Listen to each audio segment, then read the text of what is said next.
if you want to create a 1x1 knitting edge and you want to cast on that matches up with it, then you're going to want the 1x1 alternating cable cast on, which alternates between knit and purl stitches. So if you've done a cable cast on, then this is just going to be a variation on it.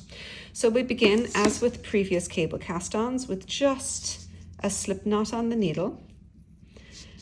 And then the very first stitch you're going to work is going to be a knitted on stitch. So you're just going to knit into the stitch, lift it up, and then put it on the needle. Now, this is the part where we're going to alternate. The first one's going to be the knitted one, where we go in from the front, wrap the stitch as though you were going to knit, pull it through, and then pop that on the needle. So that's our knit one. And then for the purl one, we'll come from behind, between the first two stitches, wrap the yarn, pull it through, and put it on the needle. So those ones are going to create what looks like knit and purl stitches. You just keep repeating those two. So you're going to do the first one from behind as knit, the next one from the back as purl, knit,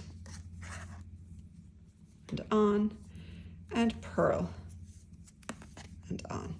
So you can see then that you have ones that dip back like a purl stitch and stick forward like a knit stitch. So make sure when you are knitting that these ones are all going to be purl when you work this side, and these ones will be knit.